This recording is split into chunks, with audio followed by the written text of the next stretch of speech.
Selamat siang semuanya, saya Aan Ansori. Senang sekali saya bertamu di satu keluarga teman saya yang menurut saya adalah salah satu teman progresif. Yang pertama di sana itu adalah Pendeta Johan dan pasangannya Ellen. Halo, selamat siang, sore semuanya. Sore.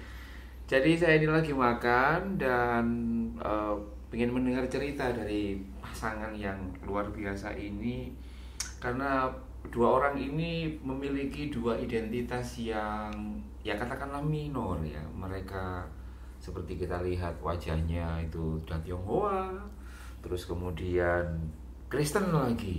Jadi kalau menurut beberapa survei itu mengatakan bahwa minoritas ganda itu mengalami berbagai layer di dalam penindasan dan diskriminasi di Indonesia ini. Menarik.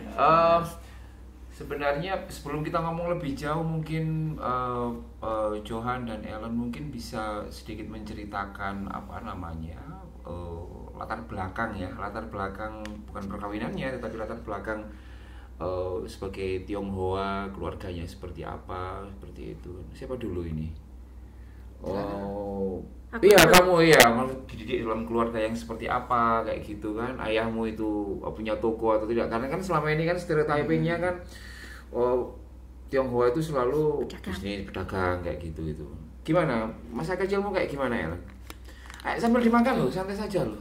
Oke Mas An, ini aku kan dibesarkan itu di Kota Magelang, Jawa Tengah. Dan kebetulan ayahku itu seorang PNS, pegawai negeri sipil. Dia Tionghoa ya? Ya, dia ayahku Tionghoa, tapi beliau itu seorang PNS, seorang dokter.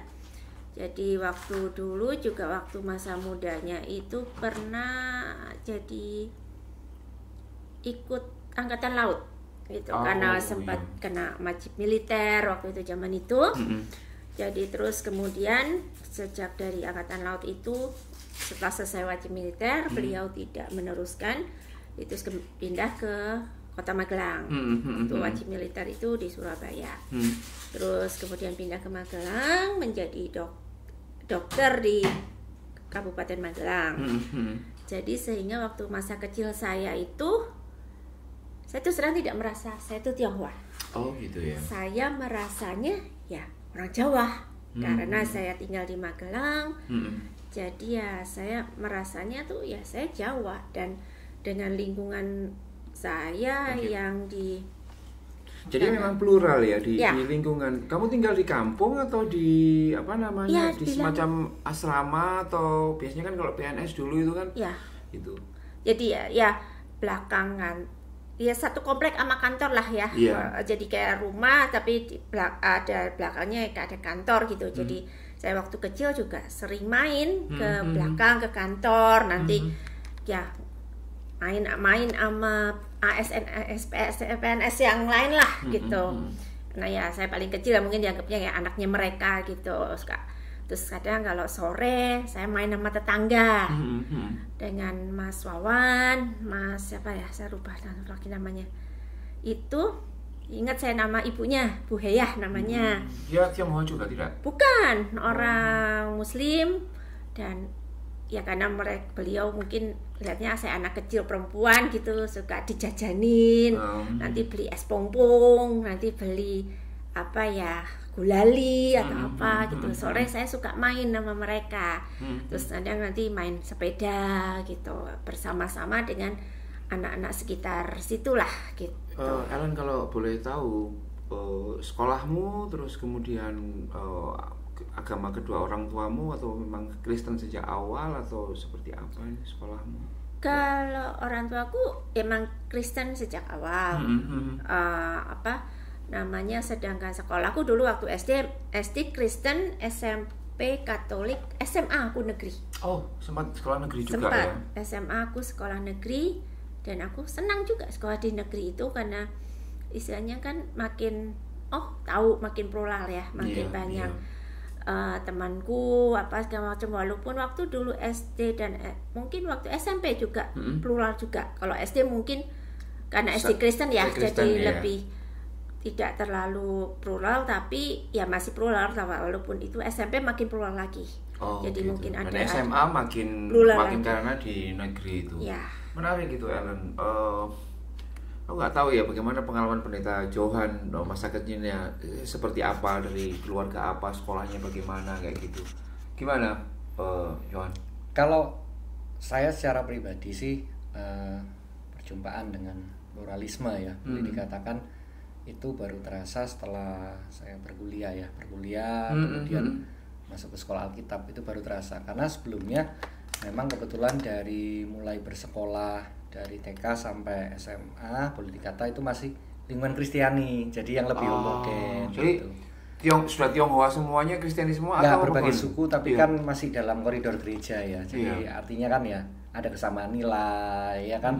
Bahkan saya ingat kalau dulu hari Jumat itu biasa ada misa ya, Jumat atau Sabtu loh. Karena kebetulan sekolah Katolik. Jadi dari kecil sampai SMP itu di sekolah Katolik. Kemudian Tapi sorry Johan, agamamu sendiri pada waktu itu apa? Maksudnya juga Katolik juga ya? Atau cuma sekolahnya saja? sekolahnya saja. Oke. Kalau saya pribadi sih sebenarnya belum memutuskan ya. Waktu itu belum memutuskan tuh salah satu ini. Sejauh yang saya ingat itu mulai convert ya, maksudnya khususnya ke kekristenan, dalam hal ini Protestan ya, dibaptis Islam itu SMP sampai kuliah, akhirnya masuk ke sekolah Alkitab ya, sekolah teologi. Tetapi di waktu bersamaan ketika saya belajar tentang spiritualitas, saya juga mencari jati diri. Nah itu mulai artinya masuk ke masyarakat yang lebih plural, dan bahkan waktu itu juga saya terlibat dalam banyak pelayanan diakonia, artinya pelayanan sosial ya. Di Surabaya, Jawa Timur itu seperti misalnya ke komunitas marginal yang di Kembang Kuning itu kuburan, kalau teman-teman ada yang pernah ke Surabaya. Kemudian ke Liponsos, kemudian banyak aktivitas-aktivitas sosial yang saya bersentuhan langsung dengan masyarakat, khususnya masyarakat yang termarginalkan. Bahkan ketika saya studi di dalam kependetaan pastoral itu saya sering juga artinya membawa renungan itu di LP, di rutan. Jadi ketemu dengan banyak orang, artinya bahkan bukan hanya masyarakat pada umumnya, tetapi juga teman-teman yang termarginalkan seperti narapidana, kemudian pelacur tapi yang kelasnya low, keluarga yang dari tukang beca, artinya jemaat-jemaat yang berharap hidupnya itu dari bantuan sembako dari gereja, ya kan, dari yayasan-yayasan sosial, anak-anak pang, pengamen, dan seperti itulah kurang lebih. Itu masa muda di mana ketika saya menemukan jati diri saya dan di masyarakat tuh seperti itu. Iya, itu menarik sekali sebagai bahan untuk ngobrol kita selanjutnya ya. Tapi kamu juga sama di Magelang? Oh, di Surabaya ya? Di Surabaya. Surabaya kan jauh lebih, menurutku lebih plural, lebih terbuka. Ya. Kalau boleh memotret masa kecilmu itu memang sudah nyampur atau memang lebih memilih untuk ke apa? Oh, jadi seperti kalau bicara nyampur atau enggak memilih?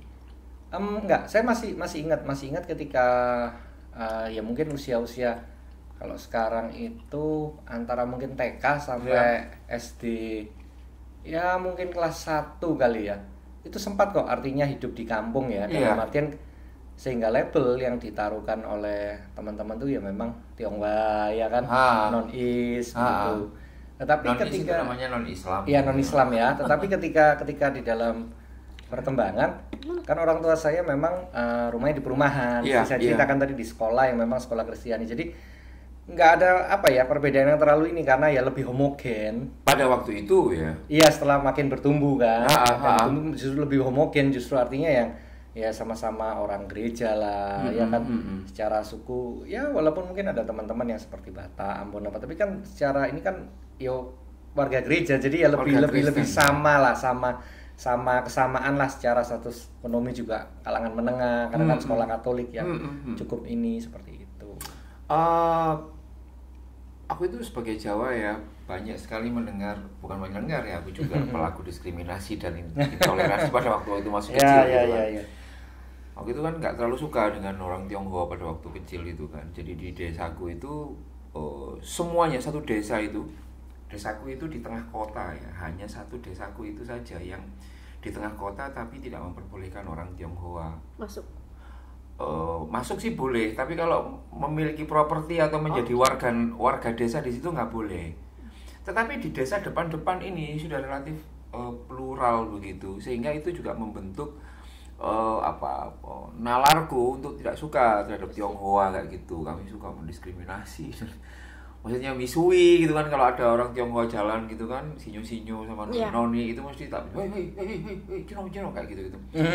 Masih sempat yang begitu. Aku dulu bangga tapi sekarang kemudian menjadi malu gitu kan setelah banyak persentuhan. Nah, apakah pernah nggak atau pertama kali kalian merasa mengalami diskriminasi, mengalami olok-olokan, pembulian itu kapan gitu kan? Gimana ceritanya ini? Siapa dulu ini? Ini mungkin Ellen dulu. Ellen dulu lah. Aku tahu bahwa kamu memang tidak merasa dirimu Tionghoa ya kayak gitu. Tapi kan orang lain kan melihat kamu kan bersipit, putih gitu kan kayak gitu. Pernah sih waktu saya main gitu. Umur berapa itu? SD atau ya SD lah ya, mungkin SD kan kelas... Katolik ya? Enggak, SD ku Kristen. Iya. SD kelas 4 atau kelas 5 ya, karena saya pindah wilayah, pindah rumah lah gitu ya. Agak lebih ke pinggir lagi lah. Maksudnya udah di pinggiran Magelang, udah pinggir lah ya, maksudnya udah mau perbatasan ke luar Magelang gitu. Saya main sepeda sama teman saya. Tionghoa juga? Ya, Tionghoa juga itu maksudnya. Betulnya anak daerah situ juga gitu. Terus saya main sepeda, terus nggak tahu gimana, mungkin berpapasan lah ya dengan anak kampung daerah situ kali ya. Saya juga nggak terlalu ingat. Tapi dia bilang, Cino gitu kan. Aku tuh sampai pulang sampai mikir, Cina tuh apa ya gitu. Karena di rumah tuh kita nggak pernah diomongin bahwa gitu ya? Kita tuh ya Indonesia, Jawa gitu kan. Karena saya seumur hidup waktu sampai SMA itu kan di Magelang terus gitu loh, nggak pernah kemana-mana gitu. Maksudnya apa ya, sampai saya tuh pulang ke rumah saya ingat banget, ibu saya tuh di dapur, saya tuh sampai nanya, Cina tuh apa tuh mah? Cina tuh apa tuh? Aku bilang gitu. Sampai saya tuh nggak pernah ngerti gitu loh. Iya. Karena ya dari kecil ya saya nggak pernah merasa didiskriminasi, nggak pernah merasa lingkungan saya oke aja. Iya. Dua kali juga ya, saya ingat juga waktu saya SMA. Bukan di lingkungan sekolah, bukan. Karena mereka lingkungan sekolah ya udah tahu, walaupun mungkin orang Tionghoa di SMA negeri saya tuh nggak banyak gitu. SMA negeri 1 Magelang ya? SMA negeri 2. Waktu zaman saya tuh nggak banyak, ya mungkin yang banyak tuh waktu itu SMA negeri 1 mungkin 50-50 lah ya, setahu saya. Antara Tionghoa dan Jawanya. Ya, mungkin lebih 50-50 gitu ya. Mungkin 70-30 ya, tapi lebih banyak lah dibanding SMA negeri 2 saya. Tapi mereka welcome aja, dan teman-teman main saya pun banyak ya, emang kita tetap guyup dari dulu. Saya banyak lah teman yang orang Indonesia lah ya gitu. Nah, saya merasa di sekolah nggak ada apa-apa, guru-guru fine aja, teman-teman fine aja. Tapi kadang-kadang kan saya pulang tuh jalan kaki gitu ceritanya, jalan kaki jadi lewat jalan tikus lah gitu. Nah itu kadang dapat olokan begitu juga. Cino gitu. Ya. Ngapain lewat sini itu? Ngapain katanya gitu. Tapi kan kita jalan ya rame-rame sama teman-teman. Ya sudah, saya cuekin aja. Jalan ya tetap jalan aja. Saya juga nggak kenal kan anak-anak mereka juga, saya kan nggak kenal juga kan gitu. Karena saya lewat jalan tikus dan saya merasa saya nggak ganggu mereka, dan ya mereka cuma begitu aja. Sudah, biarin aja. Menarik sekali. Ketika kamu terusan mendapatkan panggilan yang seperti itu, perasaanmu terhadap, pasti banyak Jawanya yang ngomong kayak gitu, perasaanmu terhadap orang Jawa pada waktu itu bagaimana? Biasa saja atau kemudian sebel gitu? Iya. Ya pertama kan ya sebel aja, tapi sebel dalam kadar yang dikit lah gitu.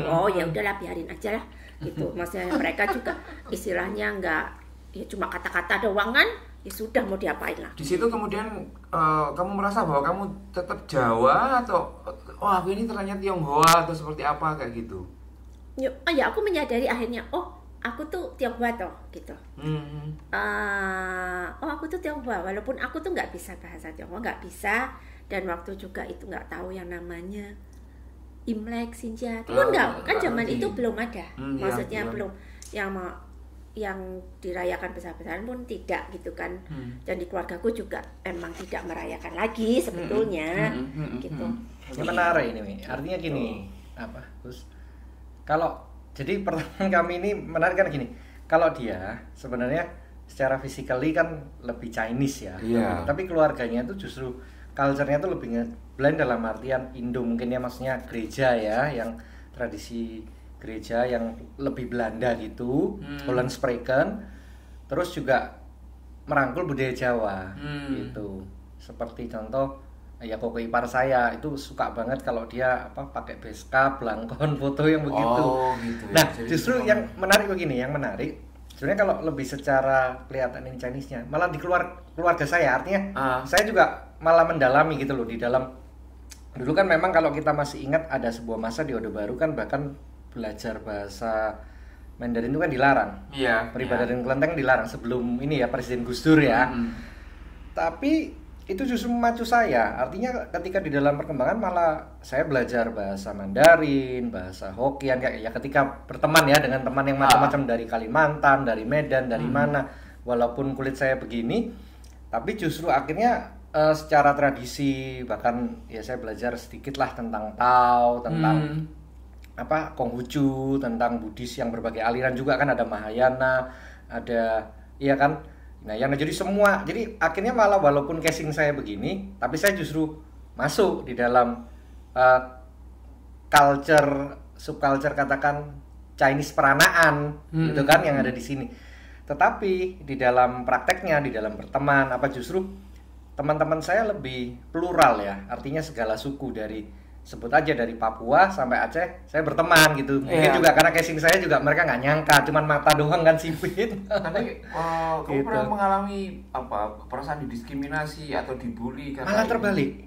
Justru kalau tadi kan saya cerita mengapa saya belajar saya ini, karena justru bulian tuh kalau mungkin Gus ingat ya di Surabaya ini teman-teman kalau yang nonton culture-nya pernah hidup Surabaya atau Malang pasti awam dengan sebutan Tenggelang, Wana koniku, Tenggelang koniku. Nah, singkat cerita bulian itu malah dari teman-teman saya sebenarnya mungkin ya Tionghoa gitu loh, tapi melihat saya itu menganggapnya lu tuh Wana karena hitam gitu, nggak bisa bahasa Cina, nggak bisa gini, malah begitu.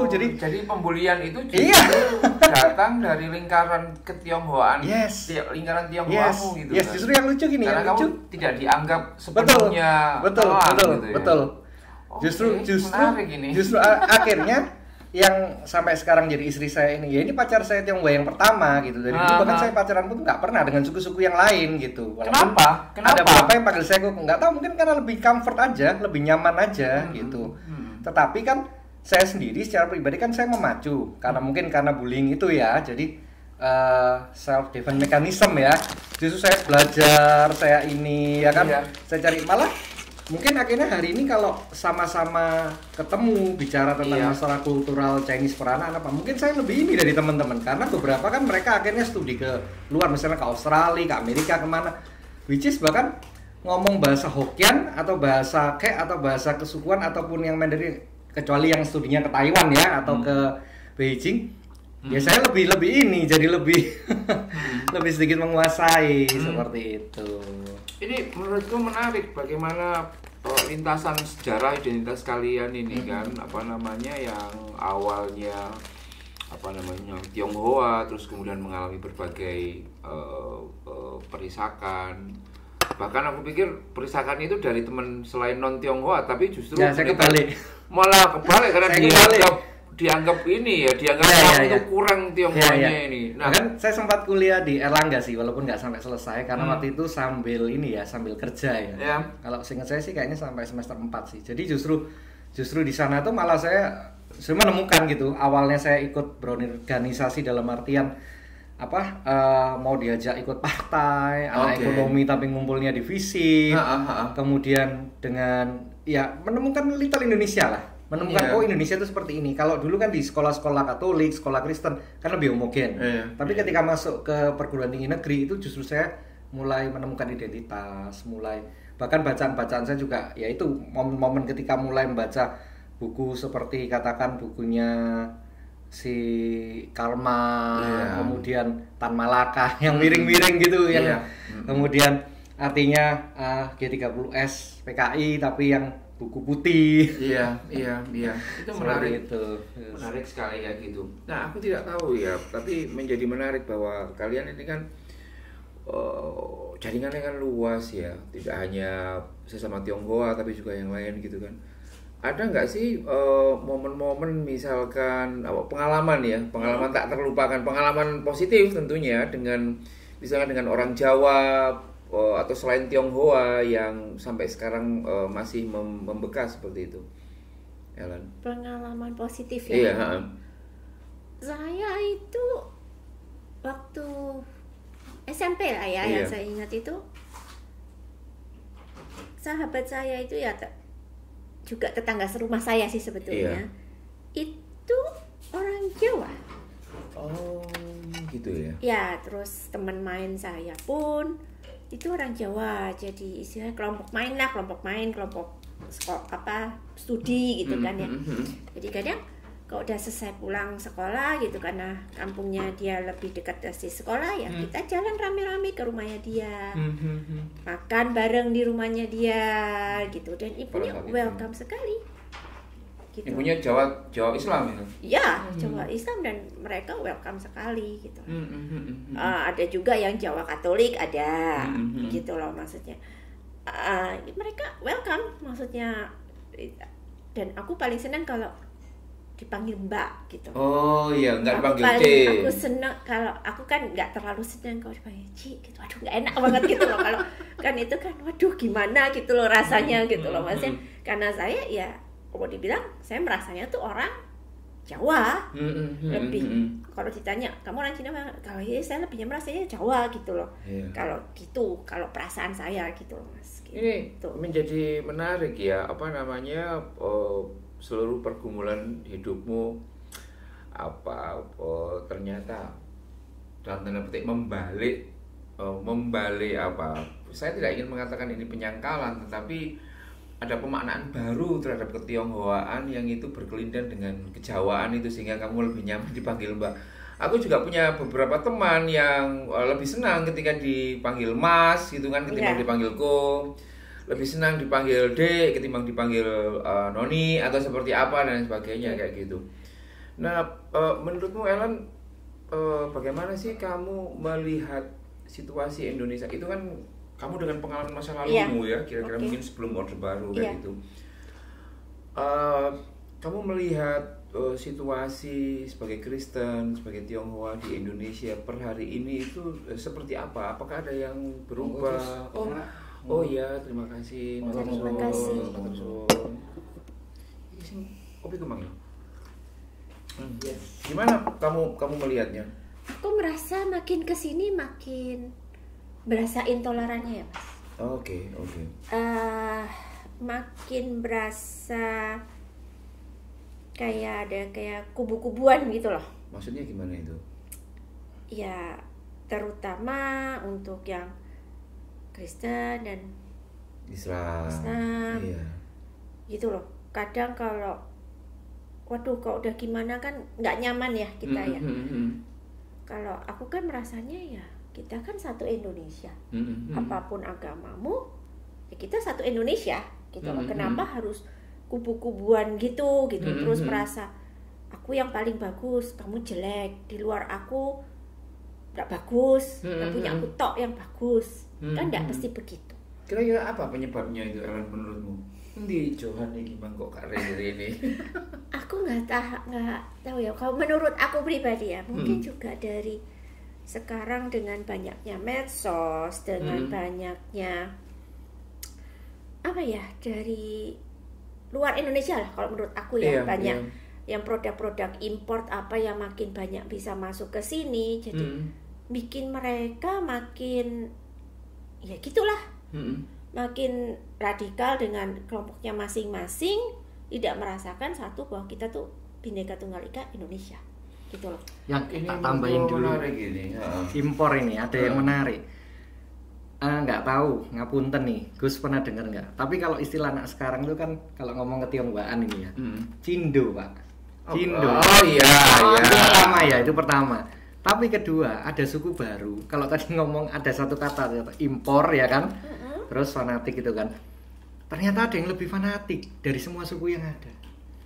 K-popers. Nah, dan gitu ya. artinya gini loh, artinya sekarang dengan fenomena K-pop ini tidak lagi melihat bangsa, sehingga berbagai apapun sukunya, ini anak-anak muda yang sama ngefans misalnya Blackpink atau siapa, mereka tuh udah satu suku apa? Army, BTS ya. Army. Nah dan Ya, BTS ya. jangan sekali-kali nyenggol Ya. idolnya, perang bubra. Nah, jadi ya mungkin ada perubahan lah. Artinya mungkin nggak seperti zaman kami kecil. Ya sekarang mungkin lebih ditentukan oleh apa ya, tokoh atau siapa ya anak-anak ini ngefans. Jadi sehingga artinya soal kesukuan pun lebih fluid ya. Cuman mungkin kalau mau dibilang radikal, ya radikalnya akhirnya ya apa misalnya ke sepak bola, ke K-pop. Mereka identitasnya lebih seperti itu gitu. Tapi Johan, sama dengan pertanyaanku ke Ellen tadi ya, misalkan kamu melihat apa, kalau boleh membandingkan ya antara yang dulu dengan yang sekarang nih menjadi Tionghoa Kristen dulu dan menjadi Tionghoa Kristen sekarang itu, sebenarnya kalian melihat Indonesia per hari ini itu seperti apa tuh? Makin raket kah antara yang di luar Tionghoa dan di luar Kristen dengan dua identitas ini, atau seperti apa? Mengingat banyak sekali praktek intoleransi terjadi lah di beberapa tempat itu. Ya, kita bisa katakan gitu. Cuman mungkin sih kalau kita bicara ke milenial sama Gen Z ya, lebih ngeblend karena ada pengalaman kami. Bener ya Yang ya? Jadi keponakan kita sendiri kan pernah ditanya, kebetulan lingkungannya dia apa kebanyakan Batak kan waktu kuliah. Marga kau itu apa? Bingung lah dia karena kan secara Tionghoa kan apa ya prayogo dia nggak tahu, pikirnya kan Silolagi ya kan, nama Simanjunta. family name. Nah, singkat cerita lebih ngeblend ya, maksudnya jadi ponakan kami dalam perkawinan campur, sekarang udah jadi boru Batak, suaminya Tionghoa ya? Iya, Batak dengan Tionghoa dan itu keluarga besar berbahagia sekali. Satu itu, terus kedua juga kan ini sekarang kita ngomongnya di ibu kota ya, Jabodetabek. Saya juga sering kok melihat kalau kita di mall ya, tempat makan apa tuh pasangan campur, pasangan mixed race gitu kan kalau istilahnya. Oh iya, Tionghoa dengan yes. Ada banyak temanku yang mengatakan memperbaiki keturunan. Tahu mana yang diperbaiki. Iya, kalau itu di perkotaan ya, kalau ini kita ngomong di perkotaan. Tapi kalau di pedesaan, karena kan saya sering juga traveling apa, ya mungkin sedikit karena sekarang anak sekarang mainnya mungkin gadget kali ya. Jadi ngeblend seperti zaman kami dulu yang kita bisa main petak umpet, engklek, main catur, sepedaan bareng.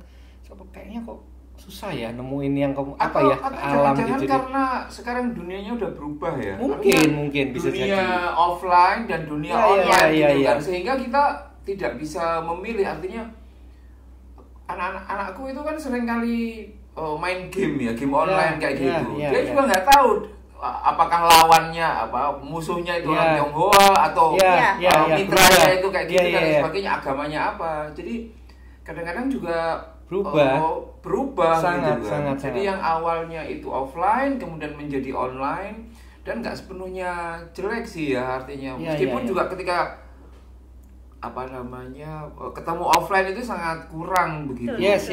Malah mungkin gini Gus, ngapunten saya ingat kok waktu dulu itu masih ini di TV itu sering ya, mungkin dirimu ingat juga ya Yang ya. Ya apa itu? Acong, Sitorus, terus jadi kan itu kayak biasa loh, memang Indonesia tuh macam-macam. Tapi kalau sekarang kan anak sekarang malah mereka bisa milih tontonannya karena pakai online kan, pakai sosial media kan begitu. Tapi justru karena seperti itu, kalau secara pandangan dari mungkin late baby boomer milenial awal itu malah ngelihatnya itu anak sekarang tuh lebih kayak basa Jawa ini isin-isin, terus lebih kayak ya keyboard warrior mungkin. Jadi kalau di sosmed itu tapi kalau ketemu tuh kayak misal. Nah, apapun sukunya saya dapati aku juga mendapatkan seperti itu. Ngapunten ya, saya ini mungkin orang kuno, saya tuh kalau nek bojoku iki neng dindi buka map Pak, GPS. Map error punya sinyal stres ya. Kalau saya enggak, saya itu kebiasaan nanya orang. Nah cuman karena kayaknya anak sekarang lebih ke gadget, saya tanya jawabnya gini, maaf om, saya juga nggak tahu lah. jadi ya itu saya rasakan, oh ya beda ya. Maksudnya anak sekarang dengan dulu beda, kayak mungkin dari rumahnya ke sekolah dia ngandalin gadget. Kalau dulu kan kalau kita nyasar Pak paling tanya orang kan di warung atau masih lihat kan orang ngobrolnya. Pas sekarang aja kalau kita kayak makan di warteg ya masing-masing itu sudah ya udah ngutang ngecas kayak gitu-gitu ya. Jadi ya Ini perubahan sih. Menarik. Banyak data menunjukkan bahwa tingkat intoleransi di Indonesia itu semakin meningkat, terutama intoleransi tidak terhadap etnis tertentu. Itu juga ada, tetapi terhadap agama ya, terhadap agama yang selain Islam. Survei PPIM UIN Jakarta tahun 2021 menunjukkan angka yang menurut saya sangat mencengangkan. Jadi mereka mensurvei seluruh mahasiswa dari seluruh perguruan tinggi di Indonesia itu apapun agamanya itu, dan salah satu hasilnya adalah menyatakan bahwa mahasiswa-mahasiswi non-Islam itu tingkat toleransinya itu tinggi dan sangat tinggi. Tinggi dan sangat tinggi. Tetapi giliran melihat hasil dari mahasiswa-mahasiswi yang sama agamanya denganku, which is itu Islam, itu toleransinya sangat sangat rendah kayak gitu. Nah, kalian berdua punya gagasan nggak sih bagaimana supaya tingkat toleransi itu tinggi? Ini justru Johan dulu. Saya curiga banget gini loh, jangan-jangan karena sekarang ini kan akses informasi kan gampang, lewat semua online. Jadi orang untuk menjadi fanatis, menjadi kofinis itu lebih gampang karena kan sesuai preferensinya. Misalnya dia mau nonton khutbah A, B, C yang ini. Nah jangan-jangan nih banyak anak-anak Gen Z atau ini yang jadi semakin intoleran tuh mungkin karena ya apa yang dia itu. Karena gini, karena saya pernah ngobrol dengan seorang bunyai, dengan Pak Yai juga, yang saya nanya tentang globalisasi dengan bagaimana menjaga moral dan akhlak pemuda-pemuda, dan mereka pun menyatakan sama, kesulitan karena sekarang musuhnya ini kalau boleh dibilang globalisasi, sosmed dengan ini mau ngontrol bagaimana. Jadi ya kan? Menurutmu solusinya sosmednya ditutup gitu ya, Johan ya? Bukan, justru gimana untuk ya mungkin podcast-podcast yang seperti ini, jadi lebih banyak kita pakai sesuatu yang tidak formal atau yang terlalu agamis atau ini, tetapi nilai-nilai dan moral-moral yang di dalamnya itu yang positif gitu. Ini kan dunia anak muda gitu. Kayak misalnya panjenengan Gus, langsung modal yang dakwah assalamualaikum. Mungkin anak muda langsung diganti seret, Pak nih, tuwir kan gitu. Tapi coba kalau kita boleh sebut merek nggak nih? Apa? Positif nih. Nah misalnya kayak podcastnya yang rame-rame itu ya, saya denger yang kayak nonton kayak adik saya apa tuh, misalnya si Coki, Keretan Muslim, kemudian iya kan anak-anak muda gitu kan, yang lebih dengan bahasanya pun bahasa Gen Z yang lebih seru, yang lebih ini. Jadi, Pendeta Marcel ya kan, itu kan tinggi yang nonton. Intinya adalah menggelontori medsos ini dengan konten-konten yang ini, bukan malah melarang mereka untuk kayak gitu. Itu menarik. Menurut kalian gimana? Apa yang bisa dilakukan sebagai, dalam perspektifmu saja sebagai seorang akuntan yang bekerja dengan banyak etnis, banyak agama, itu apa sih yang bisa dilakukan supaya tingkat toleransi itu tinggi? Tingkat toleransi orang-orang yang belum tinggi loh ya gitu. Ya kalau aku sih anggap aja kan kita juga sesama manusia. Iya. Nggak usah ngandang agamanya apa, kita baik. Kita maksudnya berelasi secara manusia baik. Pasti mereka juga welcome kok, kita ramah. Maksudnya kita sebagai sahabat pasti welcome. Ya kecuali kalau mereka yang nolak ya bagaimana lagi, kita tetap berusaha gitu, ya kan. Kalau kita ditolak ya sudah, tapi kan kita selalu berusaha untuk baik. Nah, puji Tuhan alhamdulillahnya lah ya, misalnya lingkungan kerja saya pun dengan rata-rata mayoritas Muslim. Iya, Jawa, Islam, Sunda, Muslim. Ya, demikian. Itu mereka welcome aja gitu loh. Mereka ya kita bahkan mungkin jadi seperti sahabat lah ya, maksudnya saling kadang ya saling curhat, saling apa, mungkin kan namanya juga masih ya umurnya masih ABG gitulah, kadang dengan Gen Z dengan percintaan mereka dan dengan ya masalah mereka, tapi it's okay, it's welcome, dan mereka menganggap itu ya udah ibu, kayak ibu di kantor gitu. Jadi pas partner saya yang Muslim kan bapak ya, jadi ya udah mereka merasa klop gitu, punya ibu dan punya bapak kan gitu. Jadi kalau biasalah kadang kalau anak-anak kan kalau sama bapaknya, apalagi yang cewek-cewek gitu, mau curhat apa kan nggak enak. Iya. Jadi larinya ke aku gitu. Nanti kalau misalnya ada yang ya kita menasehatin, kalau memang mereka membutuhkan nasihat ya saya kasih saran. Tapi kalau mereka kan sampai cuma butuh didengar, karena di rumah mungkin mereka nggak bisa mencurahkan isi hati gitu kan dengan orang tua mereka atau dengan saudara mereka. Saya rasa begitu ya Mas ya, istilahnya supaya ya kita mengesampingkan lah kamu apa aku apa, yang penting kita secara manusia kita sama-sama manusia kok. Menarik sekali itu. Dikembangkan itunya. Johan dan Ellen memiliki komunitas masing-masing yang itu pasti plural kayak gitu ya. Itu mereka yang terutama yang Islam ya, itu kalau Natalan itu juga masih mengucapkan selamat Natal atau banyak yang sudah enggak gara-gara kasus Ahok dulu kan masih sering ya, terus kemudian ada kasus Ahok lalu semuanya menjadi marah, takut, terus kemudian tidak mau ini. Tapi di lingkungan kerja kalian itu yang plural gitu, mereka masih atau enggak gitu ya?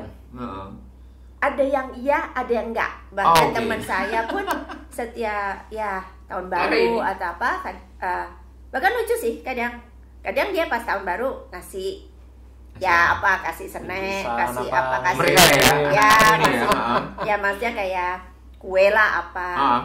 Bahkan ada yang menariknya gini, bahkan pada saat lebaran mereka yang ngasih saya gitu loh, ini loh Neng, ini apa kue ya gitu. Dinanti ibunya supaya terus kalau mereka mereka ngadain ya pengajian atau Idul Adha atau ya selamatan atau tahlilan atau apapun, mereka mengundang gitu. Oh gitu ya. Ya, Mas. Dan kamu berusaha untuk datang? Ya, kalau aku bisa aku pasti akan datang. Gitu loh Mas. Atau lebaran datangnya ke rumah, aku open house nih gitu. Maksudnya undang anak-anak, undang tetangga gitu kan, gitu. Aku ngadain ya, kalau itu datang, gitu. Tapi terus terang buat info aja sih Mas. Aku waktu dari kecil, aku tuh selalu menantikan Lebaran, karena aku selalu dapat kiriman opor dan ketupat. Dan itu enak sekali. Dan setiap kali Lebaran, aku tuh dulu ikut sama ayah ibuku pergi berkunjung dari satu rumah ke rumah lain, 2 hari itu selalu full dan makanannya selalu enak-enak. Dulu. Ya itu dulu waktu masa aku kecil. Dia mungkin lupa. Ya, aku mau nambahin satu lagi. Bojoku ini punya bestie Arab, anaknya Habib. Oke. Di daerah Gajah Mada Plaza. Jadi kalau orang yang udah tinggal sana puluhan tahun, pasti kenal Pak Habib, bapaknya temennya dia. Dan itu kalau setiap Lebaran, hai datang ke rumahku loh, makan opor terenak se-Jakarta. Jadi udah sampai seperti itu persaudaraannya. Nah ini yang menarik sih kalau bicara tentang masalah begitu. Ini mungkin next project kita ya, artinya bikin Natalan tapi untuk semua. Ya, itu yang kita undang gitu sebaliknya, datang dong ke gereja. Nggak usah ke gereja, misalkan open house di gereja itu dosisnya terlalu tinggi. Nanti mikirnya langsung lagi. Misalkan di rumahmu ini kan, meskipun rumahmu nggak ada salibnya gitu kan, itu kamu bikin open house perayaan Natal, makan dan lain sebagainya, terus ngundang, itu menurutku menarik kayak gitu. Silakan Johan, apakah lingkunganmu yang plural itu juga ketika Natalan, terus kemudian kamu juga ikut berkunjung ke teman-teman yang Muslim, terus kemudian apakah kamu juga mendapatkan ucapan selamat Natal dari teman-teman itu? atau mengalami penurunan? Kalau ucapan akhirnya lebih banyak online ya, karena kan kebetulan Iya. begini, kebetulan kita kan ya ini baru-baru ini kan kembali normal kan. Dulu kan sempat 3 tahun tuh kan tiarap semua tuh sebelum ada Iya. vaksin kan, bahkan peribadatan di gereja pun juga jadi online kan begitu. Nah singkat cerita ya memang ini saatnya memulai gitu, karena kalau kemarin kan paling ya person to person, paling cuman ya sowan aja ke rumah kayak ini lewat WA mungkin, lewat Facebook atau lewat apa. Ya 2024 2025 ini momennya gitu. Kalau dulu kan masih takut-takut gitu kan, mau kumpul-kumpul rame pun juga agak ini kan, masih ada yang takut kan gitu. Betul. Karena gini, karena kerasa banget Gus. Mungkin nggak tahu Gus ingat nggak? Itu tahun berapa ya yang kita Natalan bareng di gereja Pentakosta tuh yang di Surabaya. Oh iya, lama ya, iya, sebelum iya. pandemi kan. Nah, artinya kan bahwa setelah pandemi kan tiarap nih. Semua kan Betul. jadi webinar, jadi ini. Betul. Tapi menarik untuk mengadain lagi, ngundang teman-teman, artinya jangan cuma di sosmed, tapi ya kita kumpul lah, ngopi-ngopi, nyantai gini kan. Tapi di dalam momen hari raya atau libur keagamaan. Ini yang saya jadi inget sih, maksudnya kayaknya ada pergeseran deh di ibu kota ini. Kayaknya 4 tahun terakhir, pokoknya setelah pandemi, justru pas hari raya keagamaan itu kan libur nasional. Iya. Akhirnya jadi family day. Teman-teman itu karena capek dengan kerja dengan apa, bukannya ke gereja atau mungkin ini, tapi lebih misalnya ke puncak, nyewa villa, Family pokoknya. time. Iya, Ya, lebih kayak ini gitu. akhirnya. Jadi Ada me lebih time, ada family time. lebih personal, bukan ke ini. Nah, ya sekarang kali momennya ketika udah balik normal gini kan, untuk kita kumpul-kumpul lagi bisa dalam, maksudnya lebih umum kan, Iya. lebih banyak gitu. Menarik ini. Ini pertanyaan terakhir kan, karena kalau terlalu panjang nanti orang itu jadi bosan, mendingan kita bikin. Yes. Ini habis ini kan kita punya presiden baru nih dan wakil presiden baru kayak gitu kan. Menyangkut soal penguatan toleransi dan lain sebagainya. Apa sih yang sebagai Tionghoa Kristen ini, apa sih yang kalian harapkan kalau misalkan di depanmu ini ono Gibran sama Pak Prabowo, itu kira-kira kamu mau ngomong apa ke mereka berdua ini? Pak, ya apa dan lain sebagainya. Ladies first. Suara mak-mak. Nggak apa, santai aja. Gimana ya? Kalau aku sih mungkin lebih ke arah Mas Gibran ya. Iya. Karena Anak Mas muda. Gibran kan anak muda, Iya. dan istilahnya penduduk Indonesia kan mayoritas anak muda, Iya. dan itu untuk masa depan bangsa ke depannya yang masih panjang gitu kan. Dan tapi saya melihat Mas Gibran sudah penuh dengan toleransi ya. Iya, Waktu menjadi wali kota Wali kota di Solo itu kan keren itu memang. merubah Solo menjadi lebih toleran kalau menurut saya, dengan adanya setiap ada perayaan agama apapun itu dirayakan gitu kan. Itu merupakan suatu kemajuan, dan mana beliau masih muda seharusnya bisa lebih membuat maju Indonesia ke depannya. Betul. Mempengaruhi generasi-generasi muda selanjutnya ini supaya lebih toleran, dalam artian bahwa kita tuh emang sudah waktu dengan pendiri bangsa kan udah dibilang agamanya kan nggak satu ya di Indonesia, dan diakuin oleh pemerintah, sehingga harus ya karena kita satu perahu di Indonesia ya itu Bhinneka Tunggal Ika harus dijunjung tinggi gitu, dan Pancasila itu. Yang ingin kamu katakan kalau Gibran saja sebelum jadi wakil presiden Sudah satu wali kota itu kan sudah mampu membuat Solo menjadi sangat toleran gitu. Harusnya kedepannya itu lebih banyak kota kabupaten gitu kan. Termasuk ya podcast ini ada di Bogor ya. Ya, ada di Bogor.